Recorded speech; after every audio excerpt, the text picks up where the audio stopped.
মন্ত্রিসভায় যোগ হচ্ছে নতুন মুখ। বঙ্গভবনে পৌঁছেছেন 5 জন, কিছুক্ষণের মধ্যেই শপথ। প্রিয়জনের সঙ্গে ঈদ উদযাপনে আজও ঢাকা ছাড়ছেন নগরবাসী। অন্যান্য বারের মতো শিডিউল বিপর্যয়ের অভিযোগ নেই ট্রেনের যাত্রীদের। রাজন হত্যার দায় স্বীকার প্রধান আসামি মোহিতের। স্বীকারোক্তিমূলক জবানবন্দি দিল আরও 2 আসামি। হত্যাকারীদের শাস্তির দাবিতে বিক্ষোভ সমাবেশ। এবং বান্দরবানে নির্মিত দেশের প্রথম ও দক্ষিণ এশিয়ার দ্বিতীয় সর্বোচ্চ সড়ক সহ 3টি প্রকল্পের উদ্বোধন করলেন প্রধানমন্ত্রী।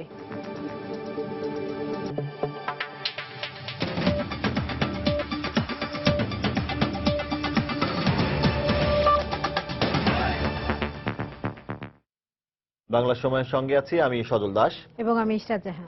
আরেক দফা নতুন মুখ যুক্ত হচ্ছে মন্ত্রিসভায়। কিছুক্ষণের মধ্যে বঙ্গভবনে শপথ নেবেন মন্ত্রিসভার নতুন সদস্যরা। সরকারের গত মেয়াদে দায়িত্ব পালন করা 2 জন প্রতিমন্ত্রী পূর্ণ মন্ত্রিত্ব পাচ্ছেন। এছাড়া প্রতিমন্ত্রী হিসেবে দায়িত্ব পেতে যাচ্ছেন আরও 3 জন। স্বরাষ্ট্র প্রতিমন্ত্রী আসাদুজ্জামান খান পূর্ণমন্ত্রী হিসেবে মন্ত্রণালয়ের দায়িত্ব পাচ্ছেন। একই সঙ্গে বিজ্ঞান ও প্রযুক্তি প্রতিমন্ত্রী স্থপতি ইয়াফেস ওসমানও পূর্ণমন্ত্রীর দায়িত্ব পাচ্ছেন বলে মন্ত্রিপরিষদ বিভাগ সূত্রে জানা গেছে। অন্যদিকে নুরুল ইসলাম বিএসসি, তারানা হালিম এবং নুরুজ্জামান আহমেদ নতুন করে প্রতিমন্ত্রীর দায়িত্ব পাচ্ছেন। নতুন মন্ত্রীদের জন্য এরই মধ্যে 5টি গাড়ি প্রস্তুত করা হয়েছে। এর আগে গত শনিবার স্থানীয় সরকার মন্ত্রণালয়ে রদবদল করে সৈয়দ আশরাফুল ইসলামকে দপ্তরবিহীন মন্ত্রী করা হয়।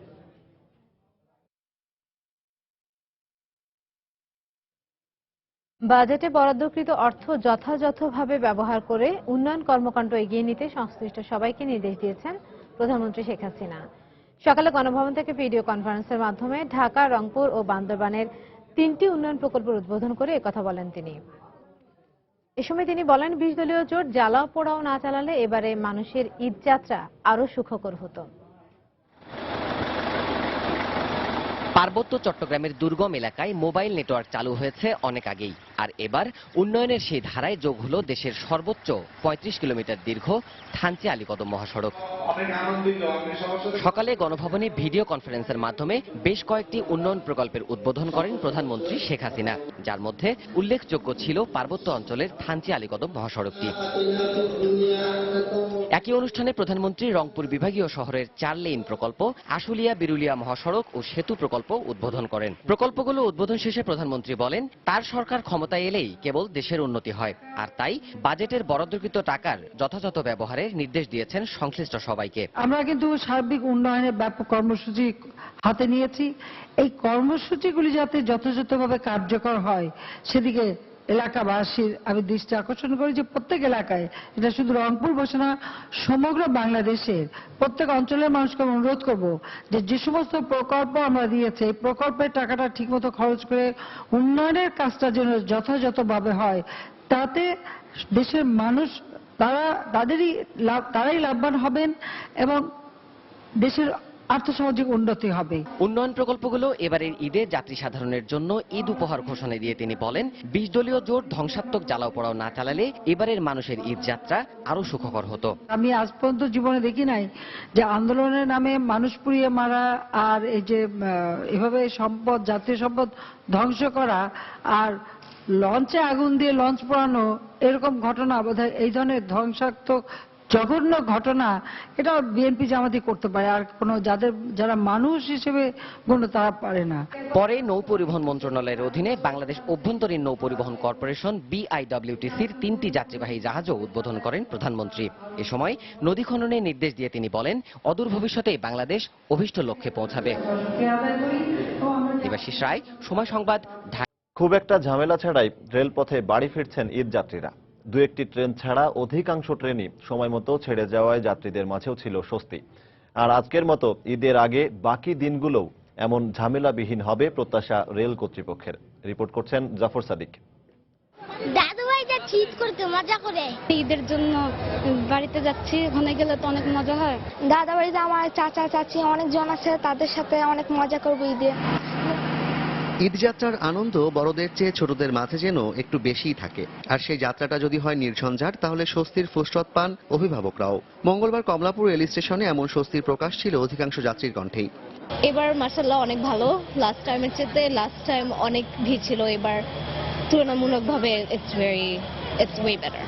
একটু সেফের জন্যই ট্রেনে যাওয়া হয়, ট্রেনে পছন্দ করি আমরা যেতে। ট্রেনটা একটা ছাড়লে নির্দিষ্ট টাইমে মানে দেশে পৌঁছে আর কি।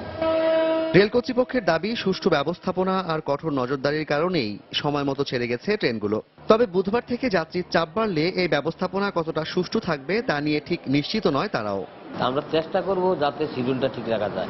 সেক্ষেত্রে কিন্তু সবার সাহায্য সহানুভূতি আমরা তো কামনা করি। 15 তারিখ থেকে আপনার ঈদের স্পেশালগুলি চলবে, 3টা স্পেশাল, ঢাকা দেওয়ানগঞ্জ ঢাকা রুটে 1 জোড়া, ঢাকা পার্বতীপুর ঢাকা রুটে 1 জোড়া, ঢাকা খুলনা ঢাকা রোডে 1 জোড়া চলবে। প্রথম দিকে চাপ একটু কম থাকে, উত্তর বৃদ্ধি পায়, আবার হয়তো ঈদের আগের দিন একটু কমে যায়। তো সেক্ষেত্রে আমরা অন্যান্যবারের অভিজ্ঞতা থেকে কিছু কিছু ব্যবস্থা আমরা নিয়েছি যেন গতবারের চেয়ে আরো ভালো পারফরমেন্স আমরা প্রদর্শন করতে পারি। তবে অবস্থা যাই হোক, ঈদে বাড়ি ফেরা মানুষগুলোর প্রত্যাশা নিরাপদ যাত্রার ন্যূনতম নাগরিক অধিকারটুকু যেন নিশ্চিত হয় তাদের। জাফর সাদিক, সময় সংবাদ, ঢাকা। ঈদ উপলক্ষে চট্টগ্রামে দ্বিতীয় দিনের মতো নগরে ছাড়ছে ঘরমুখ মানুষ। তবে আজও ট্রেনগুলোতে যাত্রী চাপ ছিল তুলনামূলক কম। যাত্রীরা জানান, ঈদ উপলক্ষে অতিরিক্ত ভিড় এড়াতে অনেকে আগেভাগে বাড়ি যাচ্ছেন। সকাল 6টা 40 মিনিটে প্রথম ঢাকার উদ্দেশ্যে চট্টগ্রাম স্টেশন ছেড়ে যায় সুবর্ণ এক্সপ্রেস। এরপর ঢাকার উদ্দেশ্যে সকাল 7টায় মহানগর প্রভাতী ও ময়মনসিংহের উদ্দেশ্যে বিজয় এক্সপ্রেস, 8টা 15 মিনিটে সিলেটের উদ্দেশ্যে পাহাড়িকা এক্সপ্রেস এবং 8টা 40 মিনিটে ঢাকার উদ্দেশ্যে স্টেশন ছাড়ে চট্টলা এক্সপ্রেস। এদিকে ঈদে ট্রেনের শিডিউল ঠিক রাখতে মনিটরিং সেল গঠন করেছে রেলওয়ে কর্তৃপক্ষ।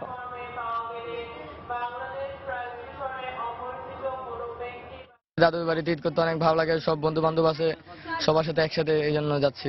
বাড়িতে ঈদ করতে এটা আলাদা মজা, সবার ফ্যামিলি সবাই আছে, সবাইকে নিয়ে আনন্দ করতে একই মজা। এখন একটু ঝামেলা কম আছে, সামনেতে একটু ঝামেলা বাড়বে, এই জন্য আগে চলে যাওয়া।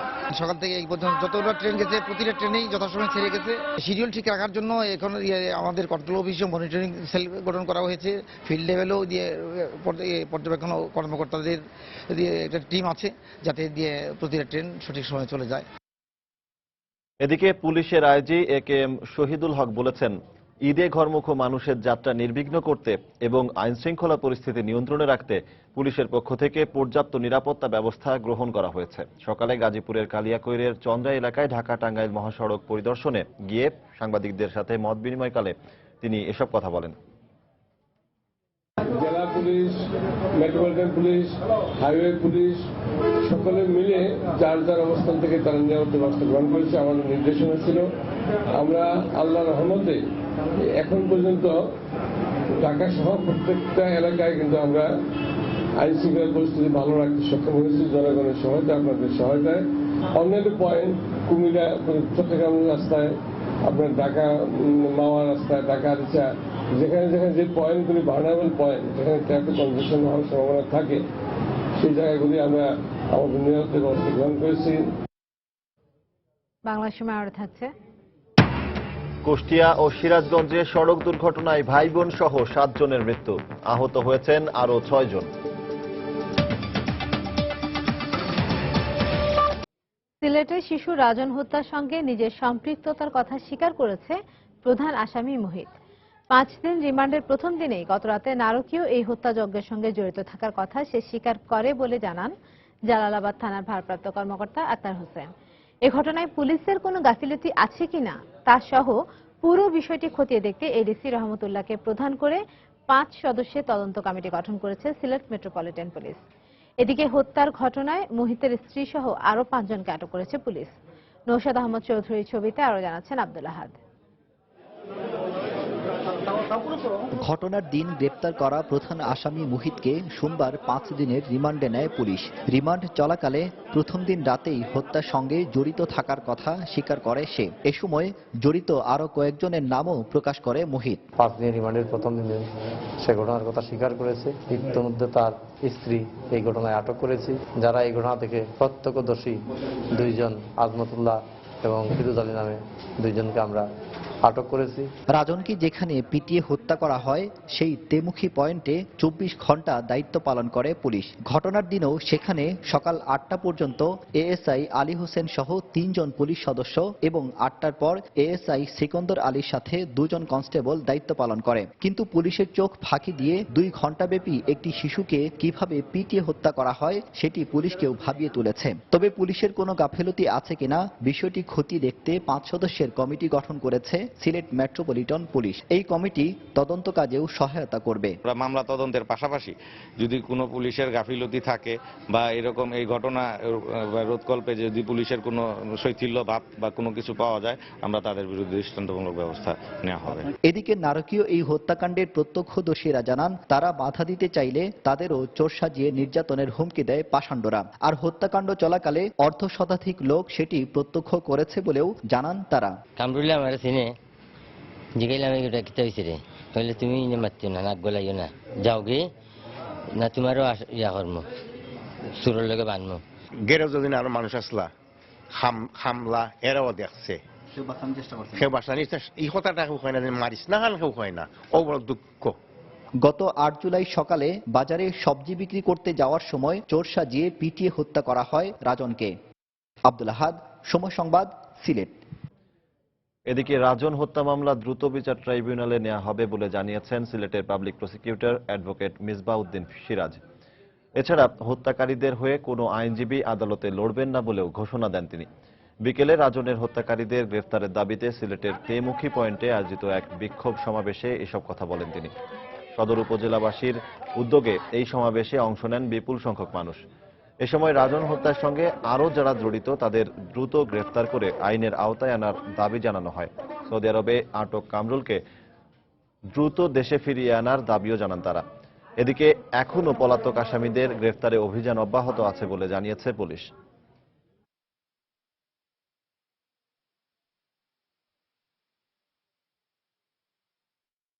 আমার সন্তান যেভাবে নিহত হলে আমি বিচার কার্য যেভাবে পরিচালনা করব, সহযোগিতা করব, ঠিকই তেমনি ভাবে রাজনের এই হত্যাকাণ্ডের জন্য এই মামলার সকল দায় দায়িত্ব পরিচালনার জন্য 90 দিনের মধ্যে সেই বিচার রায় আমরা ঘোষণা করাবো।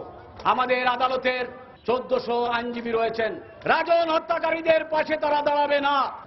আমরা চেষ্টা করতেছি যে আগামী 24 ঘন্টার মধ্যে আমরা একটা ভালো খবর যাতে আমরা এই জাতিকে দিতে পারি, সেটা আমরা চেষ্টা করে যাব। কুষ্টিয়ায় সড়ক দুর্ঘটনায় 2 ভাই বোন নিহত হয়েছেন। এছাড়া সিরাজগঞ্জে বাস এবং অটোরিকশার মুখোমুখি সংঘর্ষে নিহত হয়েছেন আরো 5 জন, আর এতে আহত হয়েছেন অন্তত 6 জন। পুলিশ জানায়, দুপুরে কুষ্টিয়া রাজবাড়ী মহাসড়কের মোড়গাছা ক্লাব পাড়ায় নিয়ন্ত্রণ হারিয়ে খাদে পড়ে যায় একটি প্রাইভেট কার। এতে গাড়িতে থাকা 2 ভাই বোন মারা যান। পরে গাড়িতে থাকা আরো 4 জনকে উদ্ধার করে স্থানীয় হাসপাতালে ভর্তি করে এলাকাবাসী।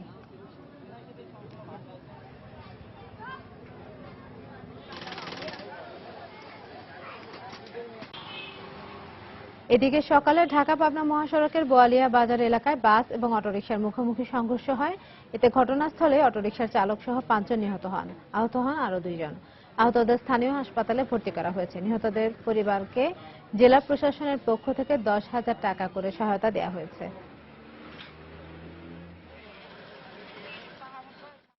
সিএনজিটা ট্রাক্টর ওভারটেক করার সময় ওই মুখোমুখি হয়ে যায় গাড়ি নবীনগঞ্জ বাসের সাথে, যার কারণে সিএনজিতে থাকা ড্রাইভার এবং যাত্রী সহ 5 জন নিহত হয় এই ঘটনাস্থলে। আর একজন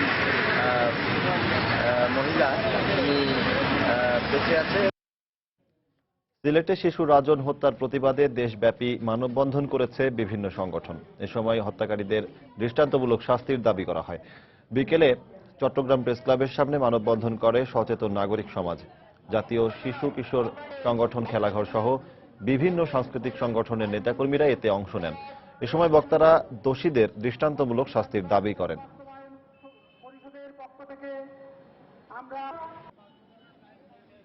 একই দাবিতে মানববন্ধন করেছে ময়মনসিংহবাসী। শহরের শহীদ ফিরোজ জাহাঙ্গীর চত্বরে ঘণ্টাব্যাপী এই মানববন্ধন অনুষ্ঠিত হয়। এতে শহরের বিভিন্ন শ্রেণী পেশার মানুষ অংশ নেন।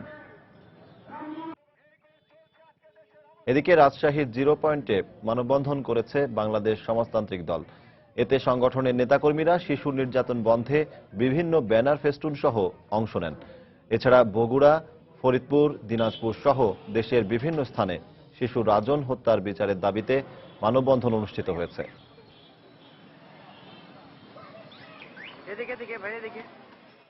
তৃতীয় দফায় পেছালো সাবেক অর্থমন্ত্রী শাহ এএমএস কিবরিয়া হত্যা মামলার চার্জ গঠন।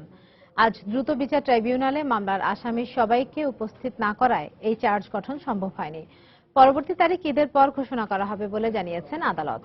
সকালে বিভাগীয় দ্রুত বিচার ট্রাইব্যুনালে এই মামলার অন্যতম অভিযুক্ত সাবেক পৌর মেয়র জি.কে. ঘোষ এবং জঙ্গি সংগঠন হুজির সদস্যদের উপস্থিত করা হয়, কিন্তু তালিকাভুক্ত অন্য আসামি সাবেক স্বরাষ্ট্রমন্ত্রী লুৎফুজ্জামান বাবর, সিলেটের সাবেক মেয়র আরিফুল হককে হাজির না করানোয় চার্জ গঠন সম্ভব হয়নি। পরবর্তী তারিখে আটককৃত এই আসামিদের আদালতে উপস্থিত করার জন্য আদেশ দিয়েছেন বিচারক মকবুল আহসান। 2005 সালের 27 জানুয়ারি হবিগঞ্জের বৈদ্যের বাজার এলাকায় দলীয় জনসভায় গ্রেনেড হামলায় সাবেক অর্থমন্ত্রী সহ 5 জন নিহত হন।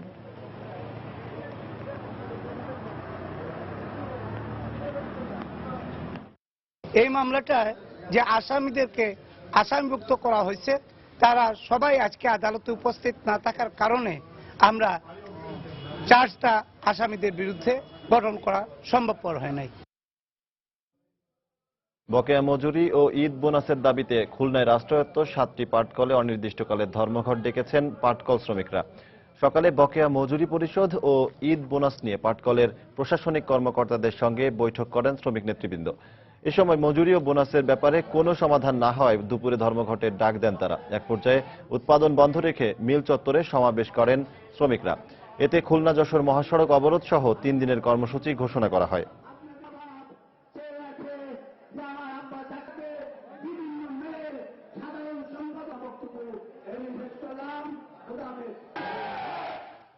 দর্শক, কিছুক্ষণ পরই বঙ্গভবনে অনুষ্ঠিত হবে মন্ত্রিসভায় যোগ দেওয়া নতুন মন্ত্রীদের শপথ গ্রহণ অনুষ্ঠান।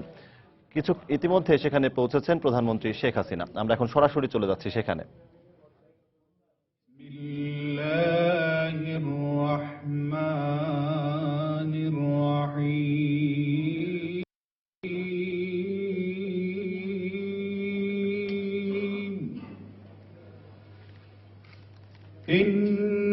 الذين يبايعونك إنما يبايعون الله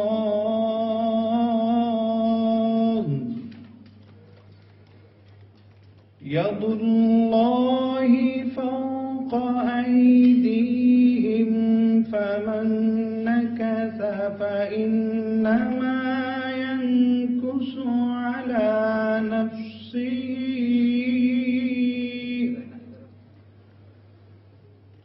ومن أوفى بما عاهد عليه الله فسيؤتيه أجرا عظيما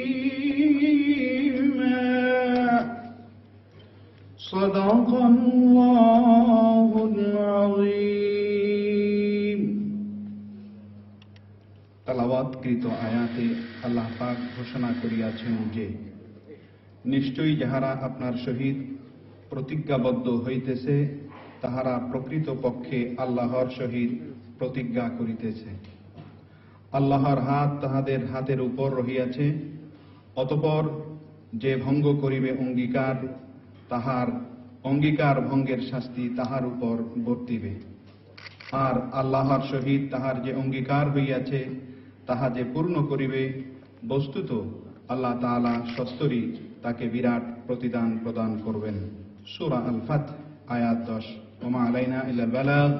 ওয়াসসালামু আলাইকুম ওয়া রাহমাতুল্লাহি ওয়া বারাকাতুহু।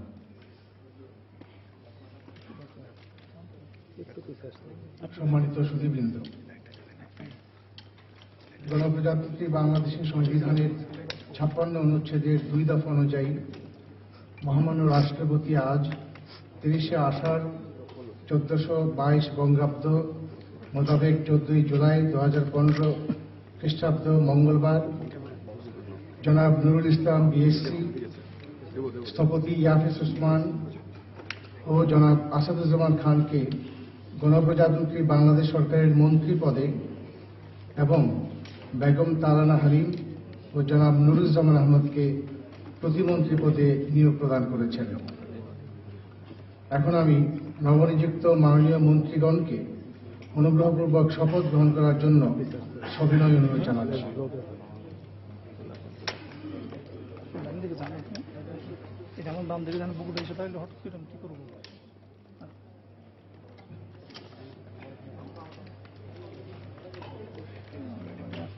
নবনিযুক্ত মাননীয় মন্ত্রীগণকে অনুগ্রহপূর্বক মন্ত্রীর শপথ ও মন্ত্রীর গোপনতা শপথ বাক্য পাঠ করানোর জন্য মহামান্য রাষ্ট্রপতিকে বিনীত অনুরোধ জানাচ্ছি।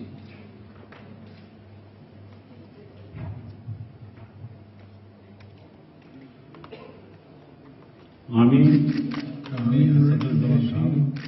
সশ্রদ্ধচিত্তে শপথ করিতেছি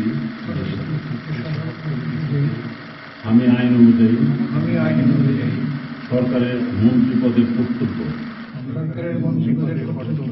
বিশ্বস্ততার সহিত পালন করিব।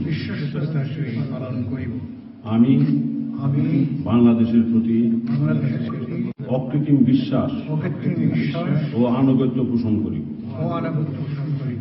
আমি সংবিধানের রক্ষণ, সমর্থন ও নিরাপত্তা বিধান করি এবং আমি ভীতি বা অনুগ্রহ, অনুরাগ বা বিরাগের বশবর্তী না হইয়া সকলের প্রতি আইন অনুযায়ী যথাবিহিত আচরণ করি। আমি সশ্রদ্ধচিত্তে শপথ করিতেছি যে সরকারের মন্ত্রীরূপে যে সকল বিষয় আমার নিকট বিবেচনার জন্য আনিত হইবে বা যে সকল বিষয় আমি অবগত হইব তাহা মন্ত্রীরূপে যথাযথভাবে আমার কর্তব্য পালনের প্রয়োজন ব্যতীত প্রত্যক্ষ বা পরোক্ষভাবে কোন ব্যক্তিকে জ্ঞাপন করিব না বা কোন ব্যক্তির নিকট প্রকাশ করিব না।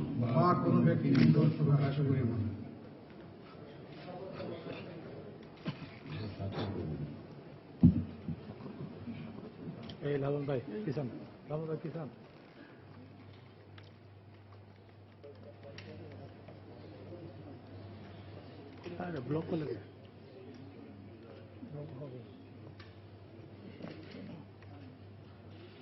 একটু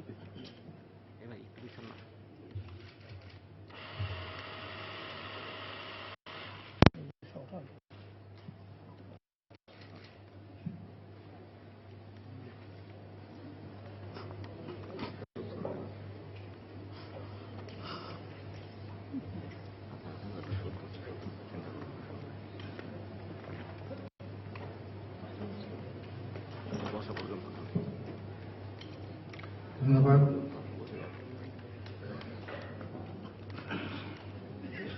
এখন আমি নবনিযুক্ত মাননীয় প্রতিমন্ত্রীগণকে অনুগ্রহপূর্বক শপথ গ্রহণ করার জন্য সবিনয় অনুরোধ জানাচ্ছি।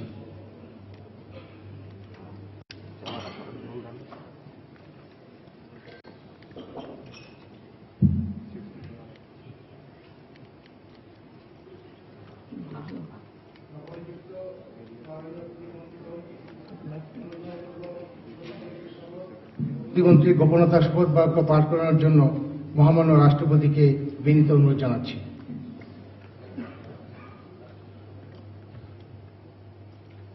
আমি সশ্রদ্ধচিত্তে শপথ করিতেছি যে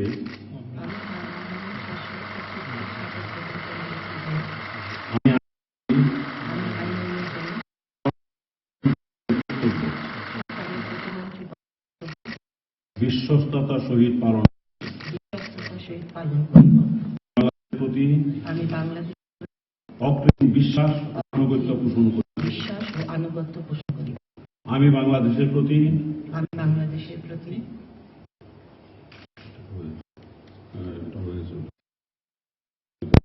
আমি সংবিধানের রক্ষণ ও নিরাপত্তা বিধান করি। এবং আমি অনুগ্রহ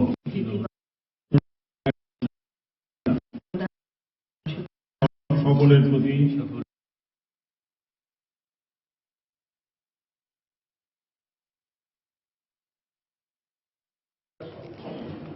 আমি সশ্রদ্ধ চিত্তে আমি তারানা হালিম শপথ করিতেছি যে সরকারের প্রতিমন্ত্রী রূপে যে সকল বিষয় আমার নিকট বিবেচনার জন্য আনিত হইবে বা যে আমি অবগত হইব তাহা প্রতিমন্ত্রী রূপে যথাযথভাবে আমার কর্তব্য পালনের প্রয়োজন ব্যতীত প্রত্যক্ষ বা পরোক্ষভাবে কোন ব্যক্তিকে জ্ঞাপন করিব না বা কোন প্রকাশ